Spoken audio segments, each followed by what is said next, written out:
Exam Hunter YouTube channel के साथ साथ आपको एग्ज़ाम हंटर का टेलीग्राम चैनल भी ज्वाइन करना बहुत ज़रूरी है। सारे अपडेट्स, सारे नोटिफिकेशन, उसके साथ साथ मॉडल आंसर, क्विज वगैरह सारे इसी चैनल पर करवाया जाता है।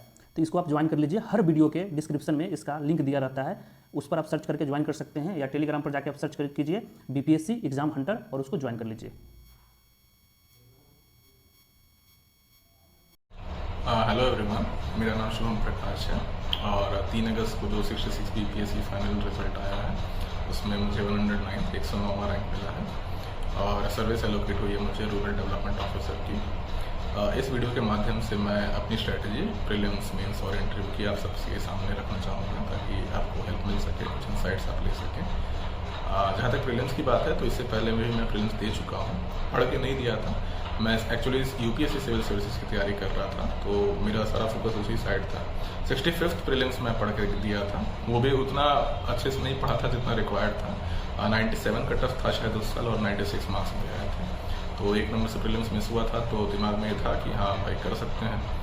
66 का प्रीलिम्स मैंने एकदम बिल्कुल स्क्रैच से चालू किया, एकदम स्ट्रैटेजी वाइज पढ़ना चालू किया उसके लिए। सबसे पहले मैंने क्या किया था कि घटना चक्र का एक किताब आता है प्रीवियस ईयर सोल्यूशंस का, 20 या 25 साल के शायद क्वेश्चन उसमें होते हैं। तो वो मैंने रिलीजियसली बिल्कुल 1 हफ्ता उसको एनालाइज किया कि भाई से क्या हम समझ सकते हैं कि क्या पैटर्न है हमारे BPSC का प्रीलिम्स का एग्ज़ाम पूछने का तरीका क्या है, जिससे हम कम मेहनत करके ज़्यादा मार्क्स अचीव कर सकें। तो उससे मैंने 4 सब्जेक्ट छांटे थे जिससे मुझे सबसे ज़्यादा मेहनत करना था। पहला था करंट अफेयर्स, दूसरा बिहार स्पेशल, तीसरा साइंस एंड टेक और चौथा मॉडर्न हिस्ट्री। पूरी हिस्ट्री नहीं, मॉडर्न हिस्ट्री। 15 से 20 क्वेश्चन करीब पूछे जाते हैं मॉडर्न हिस्ट्री से। 30 क्वेश्चन करीब पूछे जाते हैं करंट अफेयर्स से, 30 ही पूछे जाते हैं साइंस एंड टेक से और 30 ही पूछे जाते हैं आपके बिहार स्पेशल से। तो ये हो जाते हैं आपके करीब करीब 100 क्वेश्चन। 4 से 5 रिपोर्ट होते हैं जिससे करीब 8 से 10 क्वेश्चन बनते हैं। एक economic survey, budget, ISFR, census और एग्रीकल्चर और वो लाइफ स्टॉक का जो डेटा होता है उसका, लाइफ स्टॉक सेंसस होता है उसका डेटा। इसके अलावा 10 क्वेश्चन जो मैथमेटिक्स के होते हैं तो उसमें मैं श्योर तो मेरा मैथमेटिक्स वो मतलब इंजीनियरिंग बैकग्राउंड है तो मैथमेटिक्स में मुझे ज़्यादा मेहनत करने की ज़रूरत नहीं पड़ती है। और हर बार मेरा ये रहता है कि हाँ 8-9 क्वेश्चन तो मैं निकाल ही लूँगा बिना पढ़े, उसके लिए अलग से मेहनत करने की ज़रूरत नहीं मुझे। तो मार्कशीट आया था तो 112 नंबर आए थे मेरे उसमें। तो फिर मैंने मेंस की तरफ से थोड़ा ध्यान दिया। जहाँ तक प्रीलिम्स की बात है तो 66 वाले प्रीलिम्स में 2-3 ग्रुप्स चलते रहते हैं टेलीग्राम में, जो ओपन सोर्स ग्रुप होते हैं। मैंने वो ज्वाइन किया हुआ था, उसकी तैयारी में वहाँ से करता था। एग्ज़ाम हंटर का भी ग्रुप चल रहा था, वो भी मैंने ज्वाइन किया हुआ था। करंट अफेयर्स के लिए बहुत अच्छा ग्रुप है, आप करंट अफेयर्स बहुत अच्छे से प्रिपेयर कर सकते हैं उस ग्रुप से। तो मैं उसी को बस फॉलो करता था बिहार स्पेशल और नेशनल के लिए। और एक किताब जो मैंने करंट अफेयर्स के लिए अलग से पढ़ी थी वो थी एडिटोरियल की किताब, वो मैंने 3 से 4 बार पढ़ी थी इसकी। जहाँ तक साइंस एंड टेक की बात है तो मैंने सिर्फ और सिर्फ घटना चक्र पढ़ा था। इसके अलावा जो मेरा बेसिक नॉलेज था NCERTs का बना होगा वो मेरा नॉलेज था, उसके अलावा मैंने बस घटना चक्र पढ़ा था। मॉडर्न हिस्ट्री की जहाँ तक बात है मैंने सिर्फ स्पेक्ट्रम पढ़ा था। BPSC से पहले मैं मॉडर्न हिस्ट्री का जो बिपिन चंद्रा का NCERT आता है वो मैं पढ़ चुका हूँ, तो उसके मेरे पास नोट्स प्रिपेयर्ड थे और मैंने स्पेक्ट्रम पढ़ा था। इन चारों सब्जेक्ट के अलावा जहाँ तक बात की जाए तो मिसलिनियस से कुछ क्वेश्चंस आते हैं, मैंने उस पर ज़्यादा कभी ध्यान दिया नहीं कि मुझे लगता था कि उसमें बहुत ज़्यादा पढ़ना पड़ेगा और याद रहे ना रहे। पॉलिटी और ज्योग्राफी 2 सब्जेक्ट बचता है जिससे करीब करीब 20 क्वेश्चन आते हैं। तो अगर उसको प्रिपेयर करना हो तो मैं मानता हूँ कि घटना चक्र बहुत अच्छी किताब है उन दोनों को प्रिपेयर करने के लिए। और आप आगे की पर्सपेक्टिव के हिसाब से पॉलिटी के लिए आप लक्ष्मीकांत पढ़ सकते हैं, और जो मैंने भी पढ़ी थी अपनी मेंस पर्सपेक्टिव को भी साथ में रखते हुए। और ज्योग्राफी के लिए मैंने geography of India Majid Hussain और कुल सर की प्रिपेयर की थी, क्योंकि मेरा ऑप्शनल भी ज्योग्राफी है तो मैं उस हिसाब से पढ़ रहा था। वो इतनी मोटी किताब है और उतना आपको पढ़ने की ज़रूरत नहीं है, आप घटना चक्र से भी क्वेश्चन निकाल सकते हैं। बहुत लोग, बहुत बच्चे एस्पिरेंट्स जो होते हैं वो लूसेंट पढ़ते हैं। मैंने लूसेंट पर्सनली कभी नहीं पढ़ी, कभी भी नहीं पढ़ी है, उसके बिना भी मेरा प्रीलिम्स हो गया था और मुझे पर्सनली वो किताब उतनी अच्छी नहीं लगती है तो मैं नहीं प्रेफर करता हूँ उसको। जहाँ तक बाकी सब्जेक्ट्स की बात है, इन सब्जेक्ट्स के अलावा जो मैंने भी बताया, उसके अलावा अगर बुक्स की बात करें तो बिहार स्पेशल में एक क्राउन पब्लिकेशन की किताब आती है, ग्रीन कलर का कवर है शायद उसका, तो वो मैंने पढ़ा था। उसके अलावा मैंने कुछ नहीं पढ़ा था बिहार स्पेशल के लिए। इम्तियाज़ अहमद सर की एक किताब आती है, समग्र या ऐसे करके कुछ नाम है उनका, इम्तियाज़ अहमद की वो किताब है, वो बच्चे पढ़ते हैं, मैंने वो भी नहीं पढ़ी थी। क्योंकि वो एक तो वो हिंदी मीडियम में था और वो बिल्कुल क्वेश्चन आंसर फॉर्मेट को मुझसे नहीं पढ़ा गया था। मैंने क्या किया था कि यूट्यूब पे उसका जो टेस्ट सेट्स प्रिपेयर्ड थे किसी चैनल से प्रिपेयर्ड थे वो मैंने उससे कर लिया था। बाकी चंदन सर अपना ग्रुप में करवाते रहते थे क्वेश्चन प्रैक्टिस, तो उससे वो हो जाता था। मुझे लगता था मैं कर लूँगा। जहाँ तक मेंस की बात है तो मेंस में मैंने सिर्फ चंदन सर को फॉलो किया है। Thank you to exam 100 team. उन्होंने इतने क्वेश्चंस का प्रैक्टिस करवा दिया था कि इसके अलावा कुछ बाहर से नहीं आता। जहाँ तक मेरी स्ट्रैटेजी की बात है, मैंने क्या किया था कि प्रीलिम्स का जिस दिन स्कोर कार्ड आया था उस दिन मैंने मिला लिया था, मेरे 110-112 नंबर बन रहे थे, तो मुझे पता था कि हाँ हो जाएगा। तो मैंने क्या किया था कि पिछले 20-25 साल के क्वेश्चंस निकलवाए थे, ऑप्शनल के भी और जीएस के भी। और मैंने क्या किया था कि एक एक टॉपिक वाइज, जैसे फॉर एग्जांपल आप GS 1 मान लीजिए, तो पहला टॉपिक उसमें हिस्ट्री है।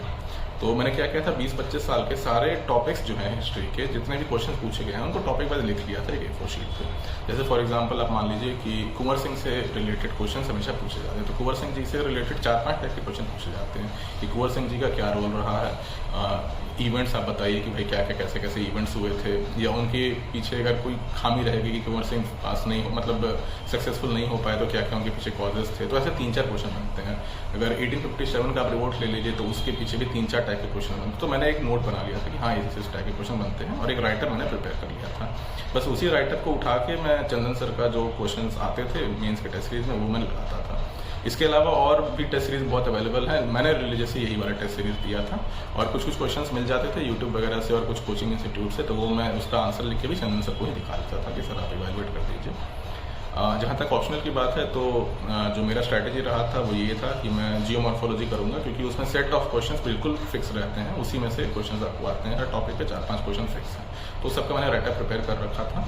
और ज्योग्राफी ऑफ इंडिया के लिए मैंने सिर्फ खुल्लर सर को प्रेफर किया था, और मैंने टेस्ट सीरीज जो ज्योग्राफी का लगाया था वो भी मैंने ऑनलाइन ही लिया था, एक आध टेलीग्राम के माध्यम से। बाकी इसके अलावा अगर मैं कहूँ तो जो मेरा फोकस रहा था वो ऑप्शनल पे रहा था कि मुझे ऑप्शनल अपना अच्छा करना है। जैसा आपको पता है कि 3 पेपर्स होते हैं, GS 1, GS 2 और ऑप्शनल।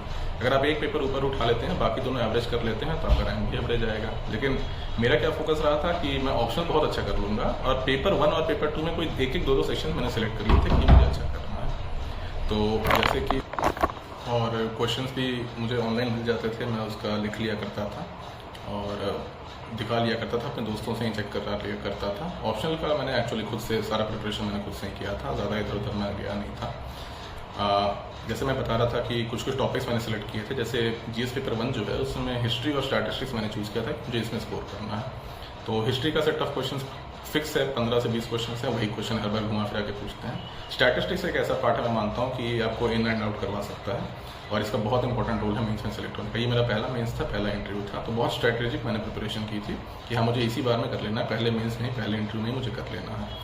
तो हिस्ट्री मैंने बहुत अच्छे से पढ़ी थी, वही राइटर मैंने प्रिपेयर किया था और उसी को बार बार प्रैक्टिस करता था। फॉर एग्जांपल जैसे संथाल्स हो गया और मुंडास, इनका 2 क्वेश्चन बनता और ये 2 क्वेश्चन हमारे बारे में पूछे गए थे। तो ये मुझे लगता है ये आंसर मैंने कम से कम 8-10 बार लिखा होगा, 4-5 बार तो चंदन सर ने इवैल्यूएट किया था।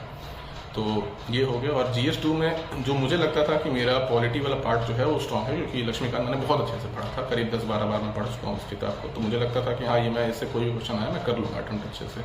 तो ये 3-4 पार्ट मैंने रखा था कि हाँ इंटरव्यू में बहुत अच्छे से वर्क कर लूँगा। और इंटरव्यू की जहाँ तक बात है तो इंटरव्यू में जैसे कोई सिलेबस डिफाइंड नहीं होता है, they can ask you anything below the sun. तो फिर भी जो प्रीलिम्स और मेंस की जो स्ट्रैटेजी होती है, जो आपने पढ़ा है वही आपको कैरी फॉरवर्ड करके लेके जाना होता है, और आपको अपने आप को बहुत अच्छे तरह से प्रेजेंट करना होता है। उनको ऐसा लगना चाहिए कि हाँ भाई एक ऑफिसर के लायक हैं आप। किसी भी ऐसे 2,80,000 बच्चों में से आप उन 700 बच्चों में आना डिजर्व करते हैं, ऐसा लगना चाहिए।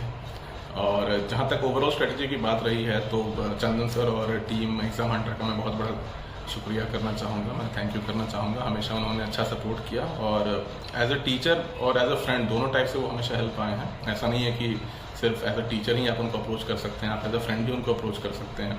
और उनके बहुत सारे इनिशिएटिव्स हैं टेलीग्राम पे, फ्री इनिशिएटिव्स भी हैं, पेड इनिशिएटिव्स भी हैं, और पेड भी कहने वाली बात है, बिल्कुल नॉमिनल फीस चार्ज करते हैं।